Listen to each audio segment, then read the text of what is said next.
വയനാട് അമ്പലവയലിൽ ജിമ്മിൽ വ്യായാമം ചെയ്യുന്നതിനിടെ യുവാവ് കുഴഞ്ഞു വീണ് മരിച്ചു. 20 വയസ്സുള്ള സൽമാനാണ് മരിച്ചത്. ഇങ്ങനെയുള്ള ന്യൂസുകളൊക്കെ നിങ്ങൾ സ്ഥിരമായിട്ട് കാണുന്നുണ്ടാവും അല്ലേ? ഇപ്പം നമ്മൾ സ്ഥിരമായിട്ട് ഇപ്പോൾ കേൾക്കുന്നതും കാണുന്നതുമൊക്കെ വർക്കൗട്ട് ചെയ്യുന്നതിനിടയ്ക്ക് ആൾക്കാർ കുഴഞ്ഞു വീണ് മരിക്കുന്നു, വർക്കൗട്ട് ചെയ്ത് കഴിഞ്ഞ ഒരാൾ എന്താ പറയുക ഹാർട്ട് അറ്റാക്ക് വന്ന് മരിക്കുന്നു, അല്ലെങ്കിൽ വർക്കൗട്ടിനിടയ്ക്ക് ഹാർട്ട് അറ്റാക്ക് സംഭവിക്കുന്നു.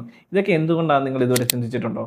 സോ ഇവർക്ക് എന്തെങ്കിലുമായിട്ടുള്ള അവരുടെ ലൈഫ് സ്റ്റൈലിലുള്ള പ്രശ്നങ്ങളുണ്ടാവും. പ്രോപ്പറായിട്ട് ഉറങ്ങുന്നുണ്ടാവില്ല, അമിതമായ സ്ട്രെസ്സോ ടെൻഷനോ ഉണ്ടാവും, അവരുടെ ലൈഫ് സ്റ്റൈൽ കറക്റ്റ് അല്ലായിരിക്കും, എന്തെങ്കിലും ഹെൽത്ത് റിലേറ്റഡ് ആയിട്ടുള്ള മെഡിസിൻസ് എടുക്കുന്നുണ്ടാവും, പ്രോപ്പറായിട്ടുള്ള ഉറക്കം കിട്ടാതെയും, അല്ലെങ്കിൽ അവർ ഓവർ സ്ട്രെസ്ഡ് ആയിട്ടും, അല്ലെങ്കിൽ ഓവറായിട്ട് സ്ട്രെസ് ഉള്ള സമയത്ത് ഓവറായിട്ട് വെയിറ്റ് കൂടുതലെടുത്ത് പുഷ് ചെയ്യുകയും ചെയ്യുമ്പോഴാണ് ഇവർക്ക് വർക്കൗട്ടിനിടയ്ക്ക് ഹാർട്ട് അറ്റാക്ക് പോലുള്ള സിവിയർ കണ്ടീഷനിലേക്ക് വരികയും അവർക്ക് മരണം സംഭവിക്കുകയും ചെയ്യുന്നത്. അത് ഒരു പെർട്ടിക്കുലർ പേഴ്സൺ അല്ലെങ്കിൽ പെർട്ടിക്കുലർ ആയിട്ടുള്ള ചില ആൾക്കാർക്ക് മാത്രം സംഭവിക്കുന്ന കാര്യമാണ്. അത് അവരുടെ അശ്രദ്ധ മൂലം ഉണ്ടാകുന്ന പ്രശ്നങ്ങളാണ്. സോ ഇത് എല്ലാവർക്കും ഒരിക്കലും കോമൺ ആയിട്ട് സംഭവിക്കുന്ന കാര്യമല്ല.